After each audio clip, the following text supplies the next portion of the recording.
Hi everyone, welcome back to Lentech TV from Axe Finance. I'm Amna, field marketing specialist here, and today we're diving into a topic that's top of mind for lenders across the UK and Europe. It's how to stay ahead of evolving regulations without slowing down operations. Joining me is Chris, Axe Finance Chief Commercial Officer. Chris, welcome back. Thanks, Emna. Always brilliant to be here, especially when we're talking about how we help banks future-proof their lending activities, especially in sort of an agile way. So really pleased to be here. Let's start with the big picture. From the FCA's consumer duty to EBA and ECB guidelines, it feels like banks are under pressure from all sides. What challenges are they facing? Good opening question, Emna. So yeah, right now banks are contending with a lot of mounting pressures from all different directions. So yeah, if we look at the UK and Europe, we've got the FCA, the EBA, and ECB, and they've all got their own agenda. But if we look at it collectively, they're all raising expectations throughout lending, throughout banking. So it's not just so much about like complying with the rules. It's more now as these are evolving. It's about proving you're doing the right thing by the customer. And there's obviously, both from and also from a societal perspective across your organization. So if we take a look at, say, something like the FCA in the UK, their consumer duty, basically what it's saying or asking of banks and lenders is, are you genuinely delivering good outcomes for your customers? And what that means in sort of real terms is fair value, transparent communication so people understand it, and a whole load of quality support wrapped around it. And so, like in the past, you could have got away with saying, you, you know, mm, that you're doing it. Now you've got to all back it up with data. So it needs to be evidential around how you're meeting this burden of consumer duty. And so, if your internal sort of processes, your culture doesn't align with that, or you've got weak governance, the regulators will be all over you. And then we compare that with like the EBA steps in with its ESG guidance, and it's really about showing us you're planning for a sustainable future. So it's definitely not a tick in the box exercise around reporting. It's making sure that you've got proper internal transition planning, materiality assessments, and thorough engagements with the clients. And the real kicker here is the data, as many institutions are still today grappling with siloed, fragmented sources and real unclear methodologies. And then we step over into Frankfurt, where the ECB is based, and they're getting really impatient, especially around things like poor data governance, flimsy resilience planning, and vague accountability. It just doesn't cut it anymore. The ECB are expecting banks to get serious about digital risks, geopolitical instability, and cultural reform and generally. And, they're increasing using stress tests and thematic reviews to hammer home their point. So we bring all that together. It's really clear that data matters, governance is super important, and the leaders of these banks must lead by example, because regulators are no longer willing to wait. They're stepping in much earlier than they have in the past. They're really grilling by asking tough questions, and they're really expecting firms to be proactive. And I believe these challenges come with real costs, don't they? Yeah, absolutely.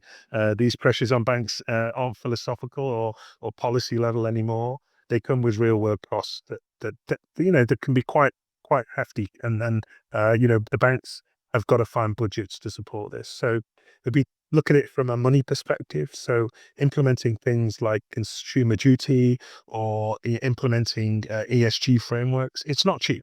Yeah. Banks and lenders are having to spend serious amounts of budget reworking their systems, acquiring new systems, retraining their staff, and building out whole new governance models. And this can extend into the millions just to meet the deadlines that will satisfy the regulators. And it's not stopping there. There has to be ongoing monitoring. There has to be skilled person reviews and making sure that you've got the right tech, the bespoke technology tools to handle this ESG data that is still new. So that all adds up quite quickly. And if we think of it from a strategic perspective, it's distracting. Yeah. The leaderships of these banks now have to devote a lot more time to regulatory oversight, which often sort of, pushes innovation on the back burner and starts more forward-looking planning. Things like launching a new product. Yeah. If you've got regulatory pressures, are you going to be looking at innovation necessarily? So that's really slowed down um, things, and getting things signed off and tested is a real challenge. And and because ESG, it's not just about compliance. It's actually being able to demonstrate how it can now, materially impact a bank's capital if supervisors don't like what they're seeing. And then finally, there's this cultural shift, yeah. So it's really shaking up the banks and the lenders. The things like workplace behavior can trigger regulatory interest. I mean, banks are really having to take notice of their culture much more seriously. So it's not just a policy documents anymore. It's how you bring that culture into force in everyday interactions, and how your business practices itself. And that unsettles teams and really requires a cultural investment as well, to really make sure that there's that reset in the cultural and organizational mindset. And then the final is the other stuff is a little bit more subtle. It's the opportunity cost. So, the time and energy spent on ticking regulatory boxes, yeah, that could have gone into something customer facing or innovation. Plus, you've got staff burnout to contend with. These are put a lot of pressure on the teams within these banks, to make sure that these policies are compliant, and this cultural shift is becoming part of the day-to-day activities of the banks. Yeah. Hmm. So it's a lot. But what's interesting is how different firms are responding. Some are seeing this as a chance to modernize and sharpen their governance, while others are maybe a little bit sort of stuck by being just reactive. Right. Now, if we talk customer engagement, regulations like the consumer duty are pushing for more clarity in how lenders communicate. How can banks meet that expectation? Okay, so if we're talking about customer engagement and consumer duty, this is a big shift. So previously, we told them to was typically what they would say to the regulators, but now it has to be that you need to be able to demonstrate to the regulator that the customer has understood you. Yeah. So it's not just enough to send out a brochure or, bury things in a contract in the small print. But banks now have to make sure customers genuinely understand what's being offered, what it will cost them, and what it will mean in the long term. And so here's example of how banks are having to change their behaviors. So it has to be plain English. So you can't sort of try and confuse people with jargon. Yeah. Communications need to be really clear and concise and tailored to the audience. So that means sort of ditching, technical or legal language unless it's explained properly, and making sure the tone fits the customers that you're addressing. So there's a lot of testing before launching happening. Some firms are now trialing messages with real customers to see what lands and resonates well, and that doesn't confuse them, to make sure that people aren't misinterpreting something. Um, and then, based upon that feedback, they rework that messaging when necessary before they take it live as usual. And then also you've got to think about layered info. So instead of dumping everything into a single communication, banks are now having to use tiered sort of formats. So headlines for key points, expandable sections for detail, and visual aids like charts and graphs or videos to explain the more complex stuff. So, a layperson can understand it. The other aspect is making sure that the way you design things deal with vulnerability. So communications have to be adapted for people with lower financial literacy, where there's language barriers or accessibility needs. And that's, extends to things like offering materials in braille, audio, or much more simplified formats. Also, it's about two-way dialogue. So it's not just about sending the info, you need to be able to listen as well. So banks are having to retrain frontline staff to spot where this confusion occurs, checking with the customer that they understand, and then following up with real tailored support. And also, you need to have monitoring that works. So the regulator in the UK, the FCA, expects firms to track how customers respond. Are they making informed decisions? Are they asking the right questions?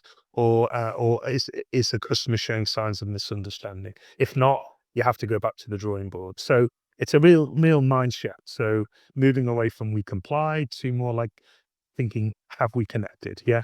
And the firms doing this well are seeing better engagement, fewer complaints, and stronger stuff, and less pressure from the regulator. Yeah, that's definitely huge, and the shift, as you said, is it's really impactful, especially as AI becomes more involved in the lending process.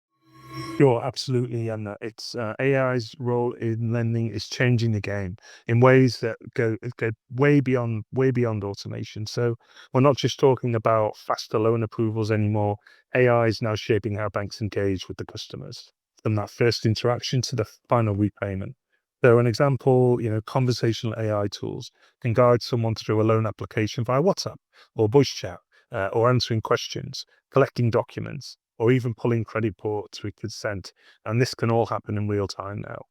And these systems learn from the interactions as well. They're getting better, they learn faster, they spot confusion, and they help the banks tailor responses and making sure that the customer is nudged in the right way to make sure they're getting the informed decisions. And that's a big win for the consumer due diligence and compliance. So, making sure that there's clarity and understanding because these are non-negotiable points with the regulator. Then, on top of that, you've got AI helping banks reach people that they might have missed before. So think about, populations with thin credit files or non-traditional financial histories. What AI is helping do is analyzing broader data sets. So things like, transaction patterns in open banking information, income trends. And AI is offering thorough assessment, which is opening up credit to more people, which is a good thing. Of course, there's some caveats around that. So you need to be aware of bias in your algorithms. You need to have transparency in your decision making, and data privacy are all really hot topics. But the direction of travel is really clear. AI isn't just about speeding things up. It's also about making lending more personal, more inclusive, and responsive.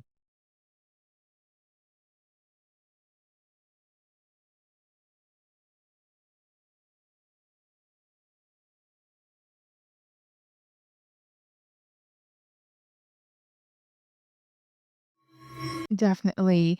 Another topic that keeps coming up is ESG.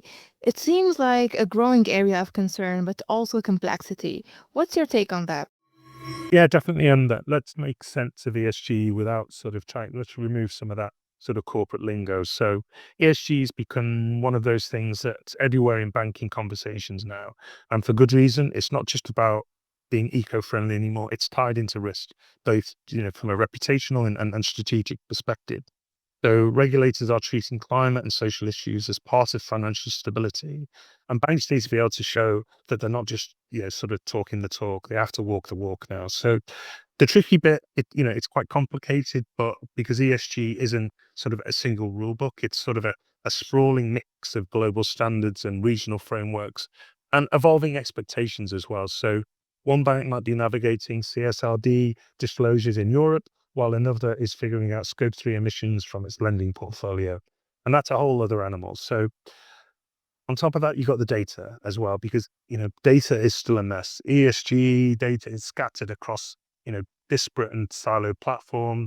Data coming from different suppliers and sitting in different spreadsheets. And half the banks we talk to, they're not even sure what metrics they need, let alone how to collect or interpret them. And that makes it hard to compare, hard to report, and hard to make real decisions based upon it. But on the upside, some banks are really turning this into an opportunity. They're building better data, they're investing in infrastructure and linking ESG goals to sort of executive incentives and embedding it right into the product design from day one and helping and informing those credit decisions. The ones treating it like a core part of their business rather than just a tick in a box for compliance are the ones we're seeing make real headway. And if you're looking at the impact of credit assessment, product pricing, or credit referencing partnerships, it's already happening. ESG isn't on the sidelines anymore. It's really shaping how banks and lending institutions lend and invest and are looking to grow their businesses. Do you think you can share with us a real example of this in action? Sure. Yeah, yeah. I mean, we've got one of our clients in Europe. They were absolutely up to their necks in regulatory reporting. They were juggling ESG disclosures alongside ECB expectations, and that's the usual story: multiple spreadsheets, fragmented systems, last-minute scrambles. Yet, then by working with us and using our X Credit Portal compliance layer, they were really able to change things dramatically. So instead of manually stitching together data from different departments, by using ACP, they had a centralized platform that automated the reporting logic, pulled in the right metrics, and generated the outputs that were regulatory ready. And the fantastic result is they had a 40% reduction in preparation time. And that's not just a time saver, it's been a strategic game changer for that customer. It's really freed up bandwidth within the team, allowing them to focus on the analysis, not just the admin. Also, what's clever about sort of Axe Finance's approach is that it doesn't just tick boxes, it builds in that explainability around ESG scoring, provides real-time data audits. But when the regulator comes asking questions, everything's traceable and defensible. And it's a great example, I think, of how tech can turn compliance from a burden into a real competitive advantage. That's impressive. So, whether it's compliance, ESG, or even explainable AI, what's the takeaway for UK and EU bankers listening today? Yeah, I think that's a great question to wrap things up, and here's my take on things. So, whether you're wrestling with sort of compliance framework, navigating ESG disclosures, or exploring the potential of explainable AI, the real takeaway is that regulation and innovation shouldn't be at odds with each other. They should all be part of that same conversation. And banks that treat these pressures as a chance to monetize, not just, modernize, not just tick boxes, are the ones building resilience, trust, and real long-term value into their business. So it's not just about using smart AI, the smart tools like ACP to simplify the um, complex processes, aligning tech with purpose, and making sure your governance isn't just reactive; it's strategic now. So, as our EU client showed in that example I provided, when you've got the right tools and how that allow you to get the alignment right, the results aren't just regulatory; they're operational, commercial, and reputational game changers as well. So, for those EU and UK bankers listening in, it's my recommendation is don't just comply. Make sure you compete smarter, communicate better, and build your technology with intent. Thank you, Chris, and thanks to everyone for tuning in today. If you would like to learn more about the regulatory challenges in UK and EU, I invite you to visit our blogs and news to check our latest article that addresses this topic. And also, if you'd like to know more about ACP and Axe Finance, don't hesitate to visit axfinance.com. See you on the next time on LandTech TV.